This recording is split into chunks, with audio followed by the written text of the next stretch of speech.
안녕하세요. 제2의 인생 황혼이혼 진행자 조한나 변호사입니다. 결혼 후 자신의 이름을 잃어버린 채 누군가의 남편, 아내, 부모로 불리며 살아온 세월. 더 늦기 전에 나라는 존재를 찾으려는 분들이 어렵게 내린 결정 황혼이혼. 제2의 인생 황혼이혼에서는 황혼이혼에 관한 다양한 사례와 함께 법률 지식을 전해드립니다.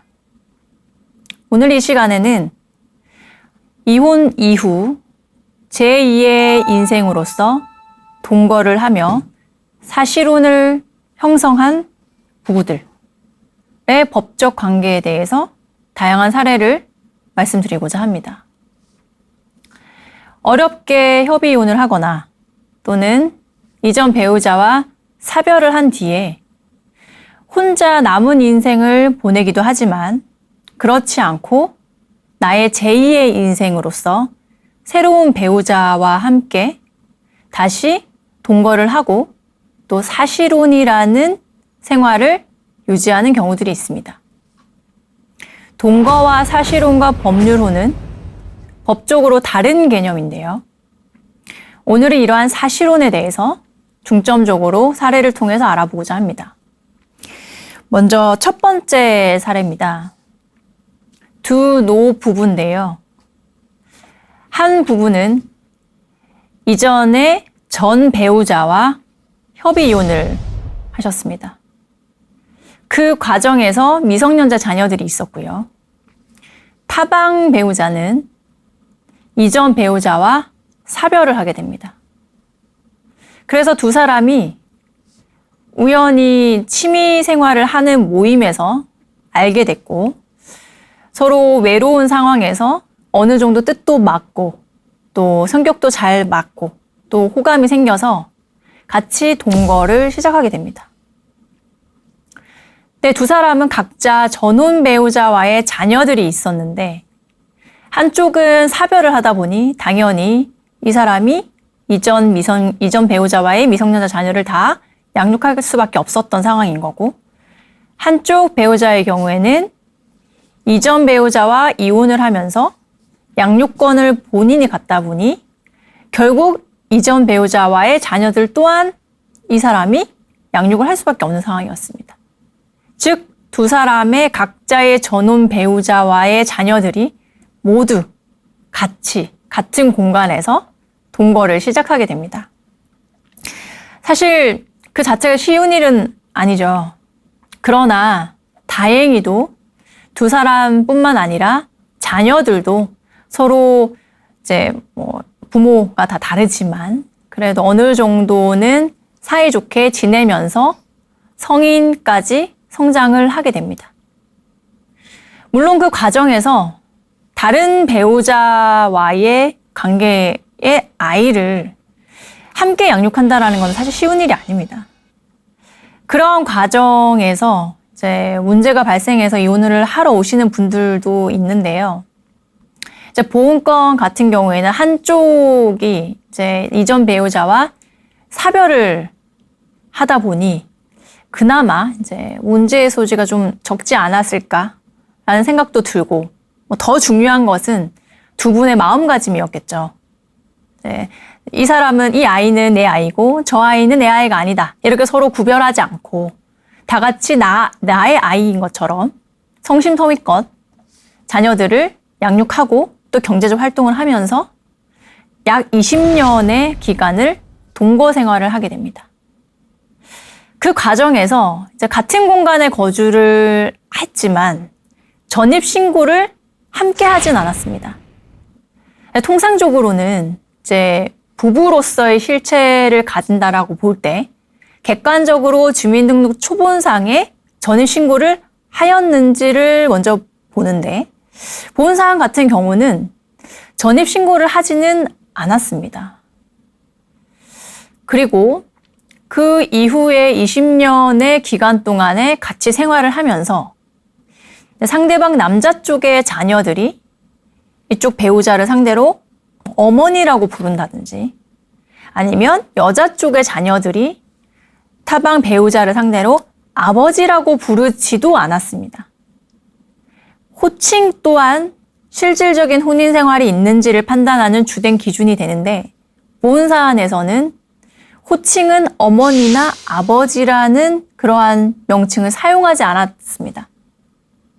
사실 이 두 가지는 단순 동거가 아니라 실제로 혼인신고만 하지 않았을 뿐 혼인 생활로서 보아서 법적으로 보호받는 사실혼인지 아닌지를 판단하는 주된 기준이 되는데요. 본 사안은 전입신고를 하지도 않았고 호칭을 어머니, 아버지로 부르지도 않았었습니다. 그러나 우리나라에서의 유교적인 정서가 여기서도 큰 부분으로 작용하는데요. 이제 설령 명칭은 엄마, 아빠, 어머니, 아버지라고 부르지 않더라도 두 당사자가 정말로 이 혼인을 진정한 법률혼, 즉 혼인신고를 하지 않았지만 혼인신고를 한 법률혼처럼 생각을 하고 진정한 혼인 생활을 유지하기 위해서 노력을 하고 또 그렇게 서로를 대우하면서 양 당사자, 양쪽 집안의 며느리로서 또는 사위로서 최선을 다했다면 이 두 사람의 관계는 단순 동거가 아니라 혼인신고만 하지 않았을 뿐 실질적으로는 부부로 볼 수 있다. 즉 혼인생활로 볼 수 있다라고 보고 있습니다. 본건에서도 그러한 요소들이 매우 많았습니다. 먼저 호칭과 무관하게 상대방 배우자의 자녀의 생일, 그다음에 대학 입학식, 각종 졸업식에 일방 배우자가 모두 참석했고요. 마찬가지로 남자 쪽에서 전부 참여를 했습니다. 그리고 결혼식에도 모두 참여를 하고 결혼식 사진도 같이 찍고 당연히 축의금도 하고 그리고 어머니 아버지 자리에 두 사람이 같이 앉아서 정말 진정한 친엄마, 친아빠로서의 역할을 다 해왔습니다. 또한 남자 쪽이 뇌출혈이 있어서 입원을 하게 됐는데 그 기간이 짧지가 않았습니다. 그로 인한 후유증 때문에 사실은 거동이 불편했던 시기도 꽤 길었는데요.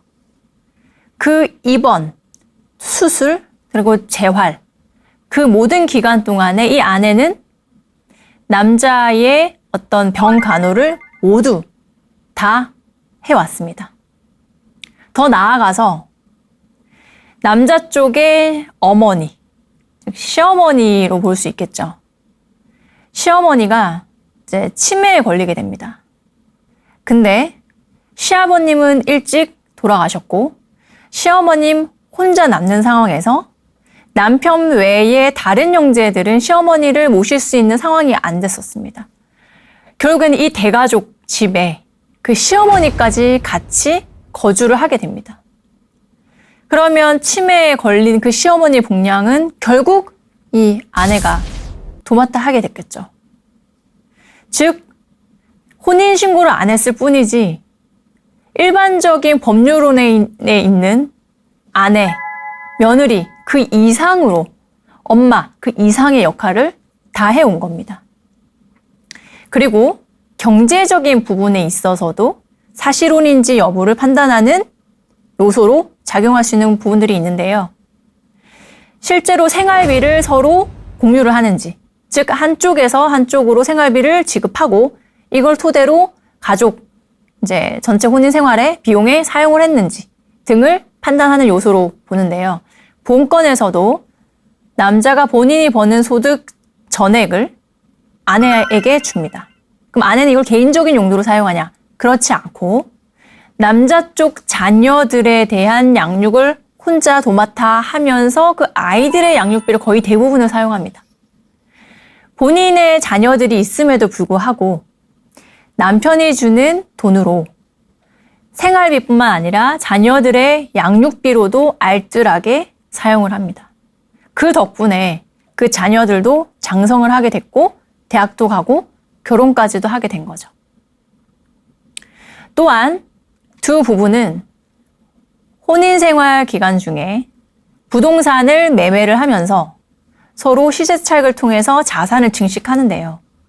그 과정에서 아내 명의로 부동산을 살 때의 매수 자금을 남편이 일정 부분 부담하고, 그래서 시세차익이 발생하면 아내가 그 부동산을 매도하면서 그 남은 수익을 또 남편한테 지급하고, 그걸 가지고 남편이 또 주식을 하고, 이런 식으로 경제 공동체로 볼 수 있는 사정 또한 충분히 있었습니다. 즉, 두 사람이 부부로서 같이 힘을 합하여 공동재산을 증식하기 위해서 노력해온 거죠. 각각 별산으로, 별개로 각자의 재산을 관리한 것이 아니라 두 사람이 같이 자금을 서로 공유하면서 또 그 방법도 함께 논의를 하면서 자산을 증식시켜 나간 것이죠. 그리고 최종적으로 이제 남편이 뇌출혈뿐만 아니라 나중에는 이제 암투병까지 하게 됩니다. 그 과정에서도 자녀들보다 이 아내가 계속 병원에 있으면서 간병을 하게 됩니다. 그런데 이제 이렇게 두 사람이 법유로운 관계의 부부 못지않게, 아니 그 이상으로 정말 금슬 좋은 부부로 보였는데 어쩌다가 갈등이 시작됐을까? 이제 남자가 암에 걸리다 보니까 언제 사망할지 모르는 상황에 이르게 됩니다. 그럼 이제 상속의 문제가 발생하는데요. 사실혼 관계가 만약에 법률혼처럼 인정이 돼서 보호된다 하더라도, 즉 단순 동거가 아니라 법적으로 사실혼 관계로 인정이 된다 하더라도 사실혼 배우자는 법률혼 배우자와 달리 상속을 받지 못합니다. 이 여성분도 그런 부분에 대해서 생각을 하게 된 거죠. 그래서 남편한테 혼인신고를 계속 해달라고 합니다. 그 과정에서 자녀들이, 이제 남자 쪽의 자녀들이겠죠. 남자 쪽의 자녀들이 반대를 하기 시작합니다.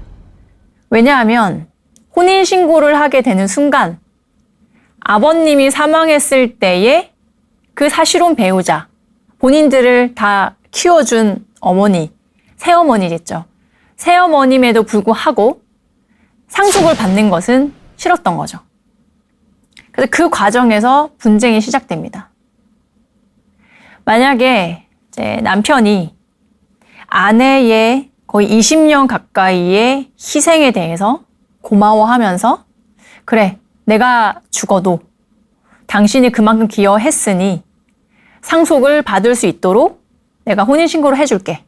또는 혼인신고는 하지 않더라도 일정 부분 재산을 증여를 해줬다면 이런 분쟁은 크게 없을 수도 있습니다.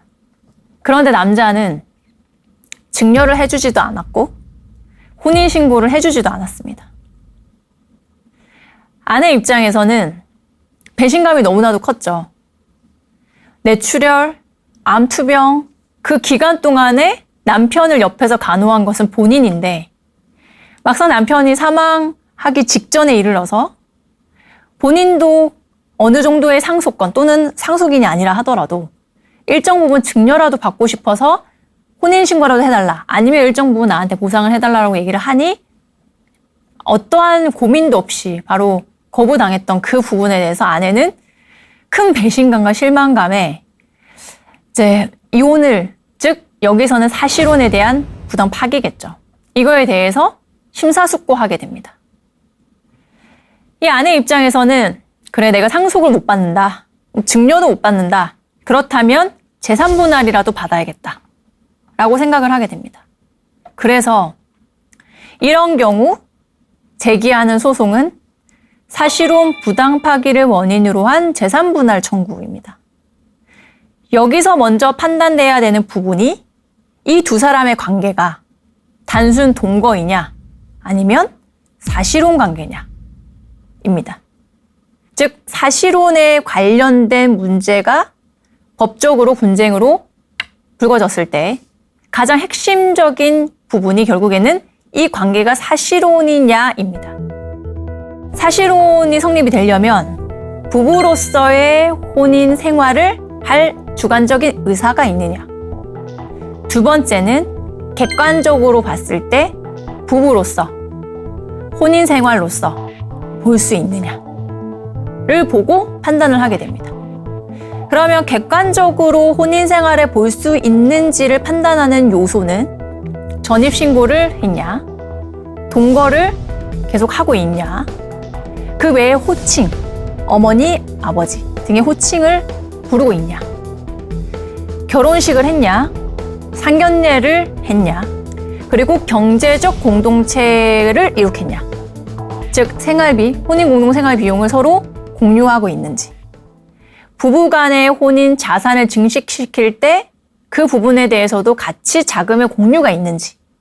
이러한 것들을 종합적으로 보고 사실혼인지 여부를 판단하게 됩니다.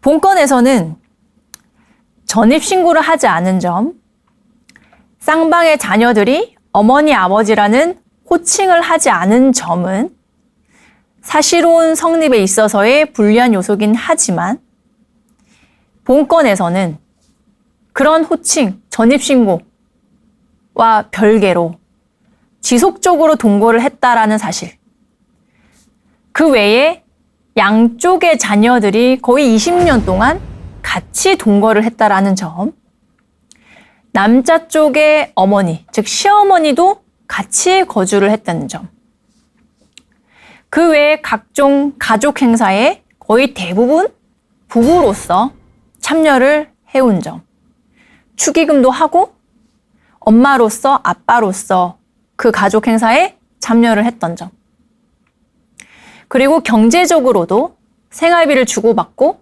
이런 것들을 토대로 해서 두 사람의 공동의 자산 증식에 노력했던 점, 이런 부분들을 종합적으로 비추어 봤을 때 이 두 사람의 관계는 동거가 아니라 사실혼이다라고 판단을 하였습니다.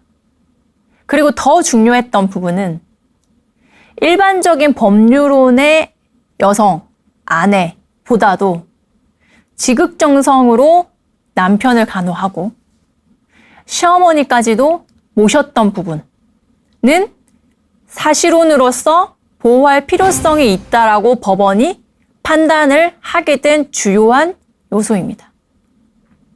단순히 가족 행사 참여하는 거, 그것만으로 판단이 되는 것이 아니라 아내로서 그리고 며느리로서 얼마만큼 역할을 다했는지가 결국에는 본건에서 주된 판단 요소로 작용한 것으로 보입니다.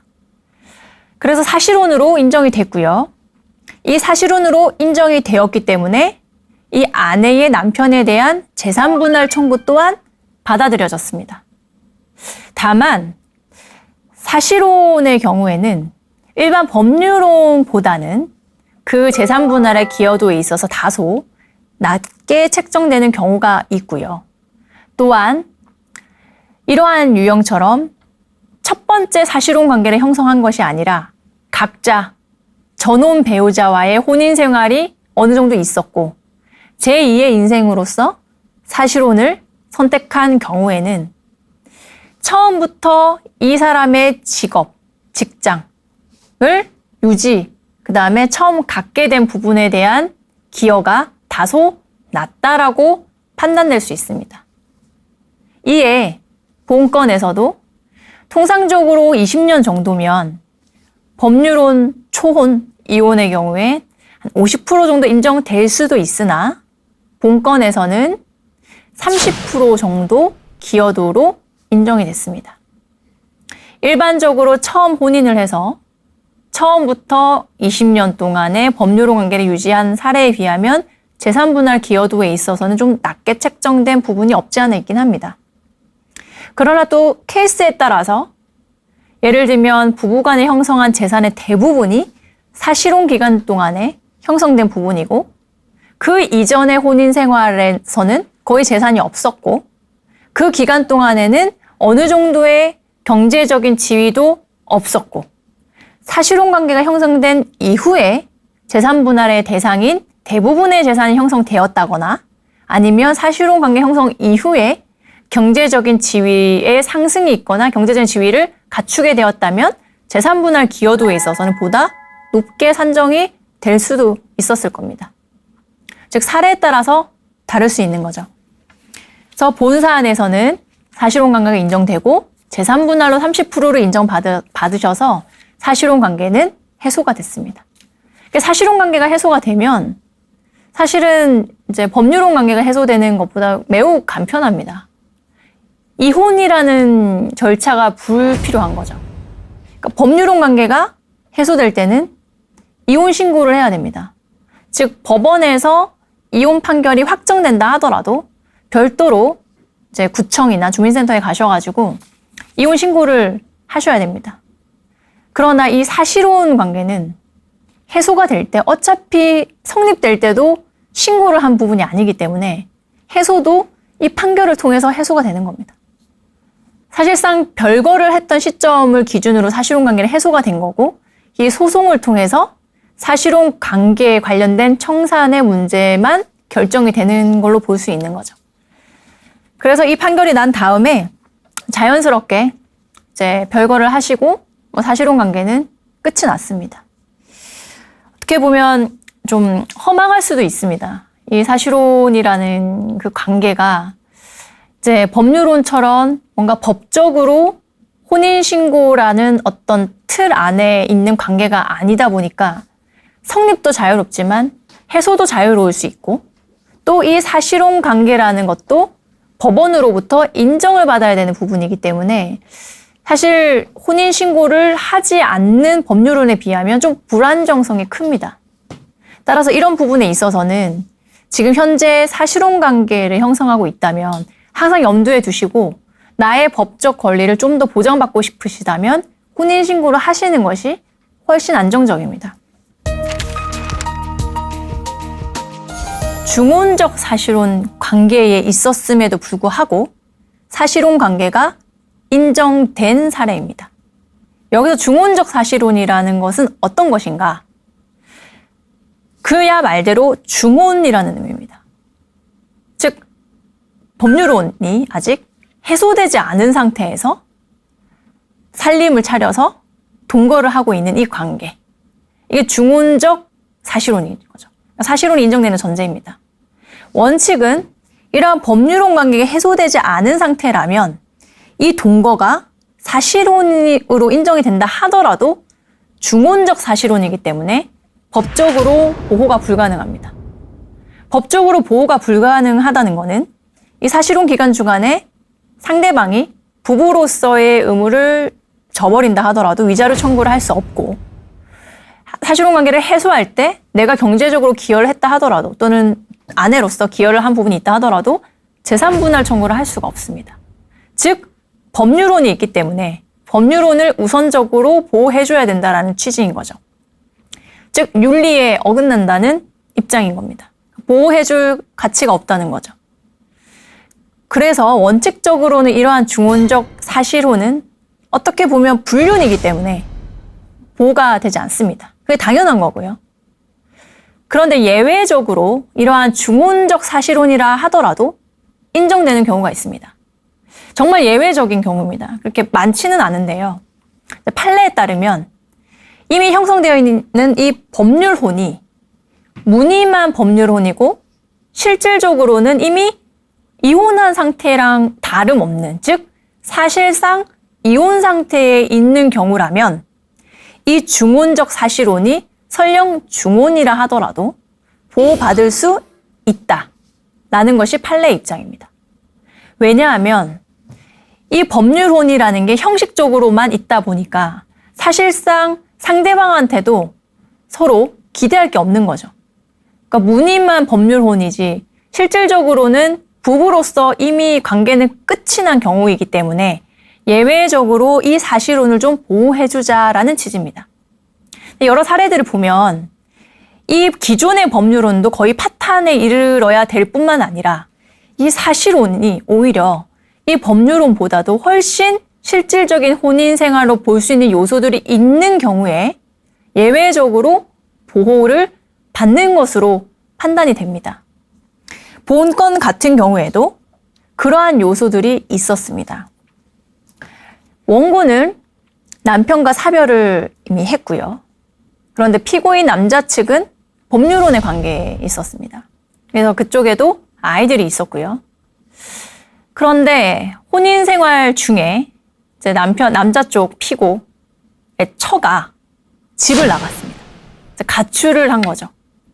근데 가출을 하고 나서 이제 미성년자 자녀들도 함께 이 남자랑 남게 된 겁니다. 그 당시에 미성년자 자녀들이 매우 어렸습니다. 거의 초등학교도 아직 들어가기 전이었는데 그 정도로 어린 자녀들과 남편을 두고 가출을 하게 됩니다.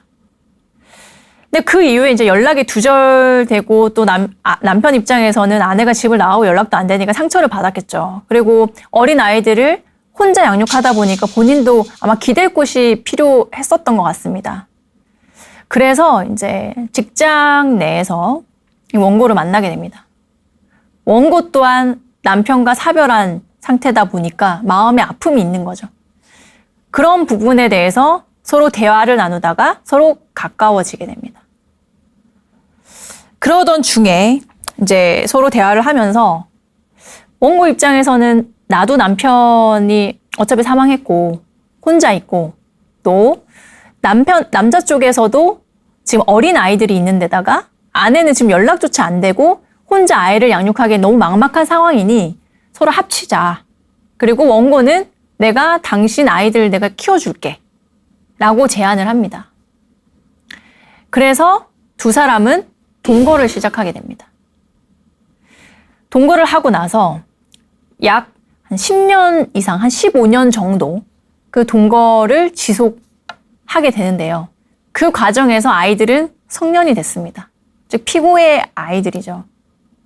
피고 아이들은 장성해서 대학도 들어가고 이제 결혼도 이제 할 계획인 상태였죠.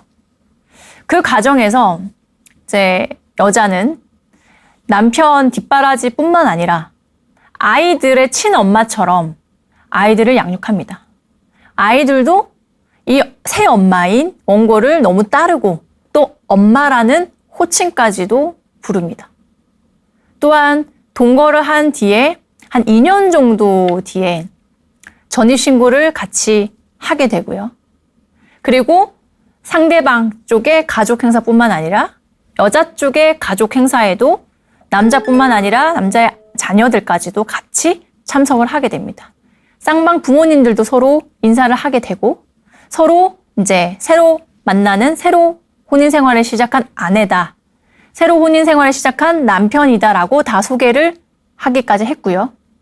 그 이후에 이제 원고 측의 부모님이 돌아가셨고 그때 원고의 사실혼 배우자인 남자가 상주로서 거기서 장례를 치르기도 했고요. 그렇게 서로 실질적인 혼인 생활처럼 부부처럼 16년 정도를 생활을 하게 됩니다. 그런데 이제 별 문제 없이 그리고 굉장히 오손도손 잘 지내고 있는 부부였는데 이제 어떤 늦은 밤에 남편이 집에 돌아오지를 않아서 전화를 하게 됩니다. 근데 이제 전화 건너로 들려오는 소리가 이제 낯선 여자의 목소리가 들려오는 거죠. 그래서 아내가 이제 남편한테 어디야? 집에 들어와라. 이제라고 얘기를 하니까 남편이 잠시만 기다려봐. 라고 한 다음에 남편이 술에 취했는지 이제 아내가 전화로 이제 들리지 않을 거다라고 좀 생각을 잘못했던 건지 이제 전화 너머로 들려오는 소리가 이 남편이랑 제3의 여자와 오늘이 키스데이니까 뭐 누가 먼저 할래? 나는 하기 싫다. 여자가 하기 싫다 그러니까 남자가 나는 하고 싶다. 우리 자러 가자. 이러한 서로 외설적인 대화를 나누는 것을 여성이 듣게 됩니다. 다행히 이제 아내의 폰이 녹음이 가능했던 폰이었고요. 이러한 남편과 제3의 여성의 이러한 연인처럼 보이는 설령 연인이 아니라 하더라도 일회성으로 유흥업소에서 대화를 나눈 것으로 보이는 그러한 녹음 파일을 이제 획득하게 됩니다. 통화를 하는 과정에서 자동으로 이제 녹음했던 이런 부분은 적법하기 때문에 이제 소송에서도 증거로 사용이 가능한데요. 이제 이 대화를 듣고 이제 당연히 이제 아내는 충격에 빠졌겠죠. 왜냐하면 본인 입장에서는 이제 남편과 사별을 했던 그 1차적인 상처가 있는데 이 남자를 만나면서 본인의 그런 상처를 어우러 줄 수 있는 그런 것들을 보듬어 줄 수 있는 새로운 남자, 새로운 인생을 찾았다라고 생각하고 그 남자의 전 배우자와의 자녀들까지도 성심성의껏 본인이 할 수 있는 최선을 다해서 양육을 해왔습니다. 그런데 정말 예상하지도 못하게 남편 외도를 한 거죠. 그래서 고민을 하게 됩니다. 이걸 참고 넘어가야 되느냐, 아니면 이제 이러한 동거 관계를 정리를 해야 되냐 고민을 하다가 이제 이 부분에 대해서 남편한테 먼저 얘기를 합니다. 어떻게 이럴 수가 있냐 라고 얘기를 하니까 이제 돌아오는 말은 우리 어차피 혼인신고한 법률혼 관계도 아니지 않냐. 그리고 나는 이미 다른 법률혼 관계가 있다. 당신이랑은 그냥 내가 같이 살았을 뿐이지 내가 외도를 한 부분에 대해서 당신한테 책임져야 될 이유가 있냐. 라는 말이 돌아옵니다. 그러니까 아내 입장에서는 이제 2차적인 상처뿐만 아니라 이러한 혼인에 대한, 그러니까 혼인 생활에 대한 회의감뿐만 아니라 앞으로는 더 이상 다른 남자는 만날 수 없다라는 생각까지 들게 된 거죠. 그리고 나를 이러한 사람 취급하는 아내가 아니라 그냥 잠시 나를 자신의 아이를 양육해주는 그런 여성 취급하는 이 남자랑은 나의 남은 인생을 함께할 수 없다라고 판단을 합니다. 그래서 사실혼 관계 부당 파기를 원인으로 한 위자료 청구 소송 및 재산분할 청구 소송을 진행을 하게 됩니다. 즉, 본건은 명확히 상대방한테 이 사실혼 관계를 파기한 책임이 있는 사안이었던 거죠. 법원 또한 그렇게 판단을 했습니다. 그리고 그에 앞서 이 두 사람의 관계가 사실혼이냐, 더 나아가 중혼적 사실혼이지만 보호가 가능한가에 대해서 이 사안에서는 가장 주된 쟁점이 됐었습니다. 그러니까 전반적으로 이렇게 말씀을 드린 이 내용에 비춰보면 당연히 대부분의 분들이 아마 이 여성을 보호해줘야겠다고 생각을 하실 겁니다. 이혼뿐만 아니라 이러한 사실혼에 관련된 부분들은 결국에는 부부간의 생활이고 얼마든지 일상에서 일어나는 사람이 사는 내용들입니다. 판사님 또한 기본적인 사회 통념, 합리적인 기준, 경험칙을 기준으로 판단을 하십니다. 지금 거의 10몇 년을 남편을 위해서 또 사별한 남편을 대신해서 정말 좋아하고 사랑하는 마음으로 남편으로서 존중하고 섬기고 그의 자녀들도 본인이 배아파서 낳은 아이들처럼 그렇게 양육해오고 가사하고 양육 내조까지 해왔는데 지금 이런 상황이 벌어졌습니다. 과연 이게 중혼적 사실이라는 이유만으로 위자료 청구를 거부해야 되는 것이냐? 사실상 법원에서도 그렇지 않다라고 생각을 하신 거죠. 그리고 이 남자의 법률혼 관계도 사실상 그 전처가 실질적으로 집을 나갔고 그 이후에 연락은 두절됐고 또 중간에 그 여성은 혼자 이제 병에 걸려서 사망을 하게 됩니다. 근데 그 사망한 사실에 대해서도 사실상 가족들을 나중에 알게 됐고 너무 교류가 없다 보니까 실질적으로 법률혼이라고 보기는 어려운 상태였던 거죠. 즉 어느 순간부터는 중혼적 사실혼 관계도 끝이 나고 법적으로 보호가 가능한 사실혼 관계가 된 거죠. 즉 처음에 동거를 시작했던 시점에는 중혼적 사실혼이었으나 어떤 시점부터는 그 법률혼 배우자가 사망하게 됨으로써 중혼적 사실혼이 보호받는 적법한 사실혼의 관계로 변경이 된 거죠.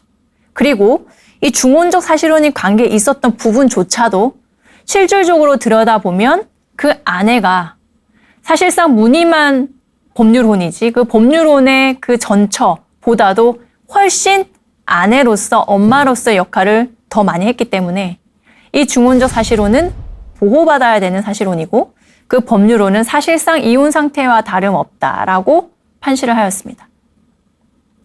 그래서 결과론적으로 이 원고인 아내의 남편에 대한 위자료 청구도 인정이 됐고요. 물론 금액은 1,000만 원 정도로 그렇게 많지는 않았습니다. 하지만 위자료가 인정됐다라는 점에서 이 사실혼 관계는 보호받는 가치 있는 사실혼이라는 부분이 판단받아진 부분이고 또 추가로 재산분할 부분에 있어서도 인정이 됐습니다. 물론 재산분할 부분은 한 20% 정도 인정이 됐습니다. 물론 재산이 그렇게 많지도 않았을 뿐더러 사실상 이제 이 사실혼 기간 중에 아내가 어떤 경제적인 기여를 했거나 아니면 혼인 공동생활에 있어서의 자산의 증식 또한 전혀 없었기 때문에 이제 좀 기여도의 입장에서는 좀 적게 인정이 된 부분은 다소 아쉬운 판결이긴 하지만 중혼적 사실혼이었음에도 불구하고 보호받는 사실혼으로 인정되었다라는 점에서 굉장히 큰 의미가 있는 사례입니다. 즉 핵심은 법률혼 배우자보다도 훨씬 더 아내로서의 또는 남편으로서의 의무를 다했는지가 결국에는 내가 그 기간 동안에 아내로서 남편으로서 헌신했던 기간에 대해서 보상을 받을 수 있는지가 결정되는 핵심 요소가 되는 거죠. 본 사안이 그러한 대표적인 사례라고 볼 수 있습니다. 이와 반대로 사실혼 관계가 부정된 사례들도 있는데요. 이제 중혼적 사실혼은 기본적으로 사실혼으로서 보호받지 못합니다. 그런데 일반적인 사실혼이더라도 이제 사실혼으로서 인정받지 못하는 사례들이 사실상 훨씬 더 많습니다. 이제 본 건 같은 경우도 각자 이혼을 하고 각자 자녀들이 있죠. 그 상황에서 동거를 하기 시작합니다. 근데 이제 결혼식도 하지 않았고 또 당연히 뭐 상견례도 하지 않았고 이미 이제 나이가 있는 상태에서 동거를 시작했기 때문에 굳이 뭐 결혼식, 뭐 상견례 이런 것들은 당연히 하지 않았습니다. 그리고 전입신고도 하지 않았는데 단지 전입신고를 하지 않은 것만으로 사실혼 관계 여부가 크게 영향을 주는 건 아닙니다. 전입신고를 안 했더라도 사실혼 관계로 인정되는 사안이 있습니다. 근데 보험건은 더 중요한 요소가 인정되지 않았습니다. 이제 두 사람이 동거를 하고 혼인 생활로 이제 시작을 했는데 이제 쌍방 배우자 각자의 가족 행사에 참여를 하지 않았습니다. 그 이유는 이제 두 사람이 새로 동거를 하기 시작은 했으나 이제 쌍방 가족들까지도 개입시켜서 하는 것이 좀 불편했던 것 같습니다. 그러니까 예를 들면 명절에도 다 참석해야 되고 저쪽에 뭐 결혼식이 있거나 아니면 장례식이 있거나 이럴 때 다 참석을 해야 되는데 그렇게까지 하고 싶은 마음은 없었던 거죠. 그 말인즉슨 진정한 혼인 생활을 유지하고자 하는 의지가 없었던 거로 볼 수 있는 거죠. 그래서 본 건은 이제 어쨌든 쌍방의 자녀들이랑 다 같이 동거를 하긴 했으나 쌍방의 가족 행사에는 전혀 참여를 하지 않았습니다. 당연히 이제 그쪽 가족들을 볼 일이 없었겠죠. 그러면 우리나라에서의 통상적인 가족의 모습은 이제 집안에 행사가 있으면 가족들이 다 모이는 것이 지금까지 문화잖아요. 그런데 그걸 하지 않았기 때문에 이 두 당사자는 정상적인 혼인생활, 즉 법률혼, 기본적인 통상적인 부부로서의 생활을 할 생각이 없었다라고 봤던 부분이 주요했던 것 같고요. 설령 참여를 하지 않는다 하더라도 축의금이라든지 조의금, 부조금 등을 보낼 수도 있는데 그런 것 또한 전혀 하질 않았습니다. 그러니까 사실상 직접 결혼식에 참여를 못한다고 하더라도 기본적으로 가족의 행사면 그러한 축의금 등을 할 수도 있는데 그것조차 안 했다라는 얘기는 두 사람은 동거를 하는 것에 불구하고 가족 간의 어떤 합치, 즉 진정한 우리나라 안에서의 부부의 혼인 공동생활로 보기에는 객관적으로도 문제가 있고 객관적으로도 보기 어렵고 그렇다면 결국 주관적으로도 두 사람 당사자의 의사는 진정한 혼인 생활을 하기까지 이르지는 않았다라고 본 거죠. 이렇게 이제 동거를 계속 하고 있다가 결국 이제 문제가 발생된 부분이 쌍방 자녀들은 이제 두 사람이 같이 동거를 하고 있는 부분을 알고 있고 또 같이 거주를 하고 있으니까 남편 쪽의 자녀들이 이 여성한테 이제 장례를 이제 그 이후에 장례식을 치르고 나서 제사를 좀 지내야 되는 거 아니냐라고 제안을 합니다. 그래도 같이 살고 있고 또 지금 혼인 의사가 있는 거 아니냐.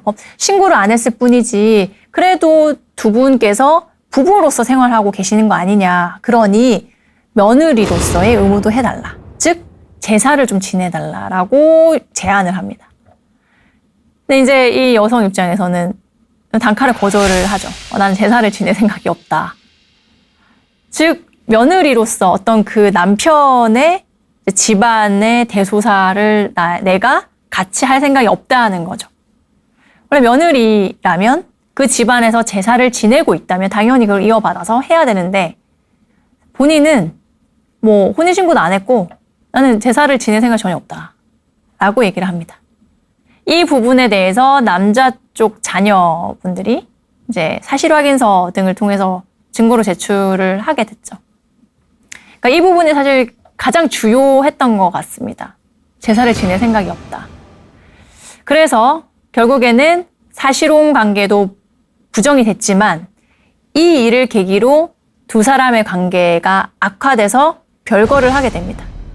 그리고 결국에는 소송을 제기했지만 여자 쪽에서 남자를 상대로 재산분할 청구 등을 했지만 사실혼이 인정되지 않았기 때문에 이 소송 자체는 기각이 됩니다.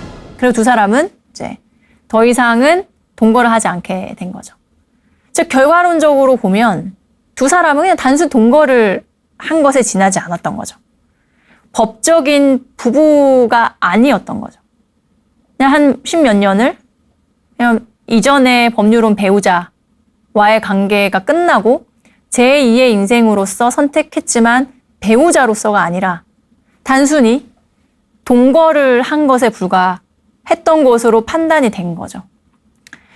그래서 이제 이 혼인 생활로 볼 수 있는 그 동거 기간 동안에 어떤 내가 기여했던 부분이 있더라도 전혀 보상받지 못하고 끝이 난 케이스입니다. 물론 그 여성 입장에서는 억울한 부분이 있을 수도 있습니다. 그러니까 자녀들을 양육한 부분도 분명히 있고 또 아내로서 내조한 부분도 분명히 있었을 텐데 이제 사실혼이 아니다라는 여러 가지 요소들을 근거한 판단 때문에 결국에는 그냥 맨몸으로 나오게 된 거죠. 뭐 위자료든 아니면 재산 분할이든 한 푼도 못 받고 그냥 관계가 끝이 난 겁니다. 물론 그 기간 중에 행복했다면 그 또한 의미가 있을 겁니다. 내가 한 번의 혼인이 어떤 사유로 인해서 종결이 됐더라도 그건 끝이 아닌 거죠.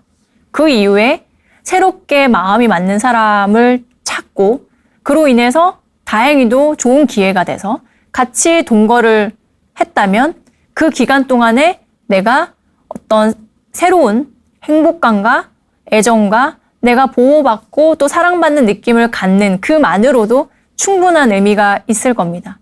다만 지금 이러한 상황에 처해 있는 분들께서는 내가 지금 이 순간순간 행복하지만 이걸 법적으로 평가를 받을 때는 상대방이 잘못을 했다. 즉 부부로서의 의무를 위반했다 하더라도 나는 단순 동거에 불과해서 위자료 등의 청구를 할 수 없을 수 있다는 점.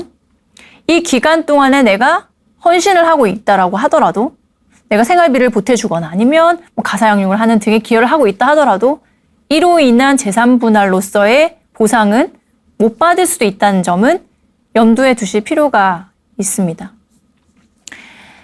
부부는 인생이라는 여행길을 평생 함께 걸으며 고락을 함께 나눈 동행자입니다. 황혼 이혼을 생각하시기 전에 긴 세월 함께 해온 깊은 정을 다시 한번 헤아려 주십시오. 그래도 돌이킬 수 없는 결심이라면 저희 제2의 인생 황혼이혼에서 도움이 되어 드리겠습니다. 저는 다음 주에 다시 찾아오겠습니다. 함께 해주셔서 감사합니다.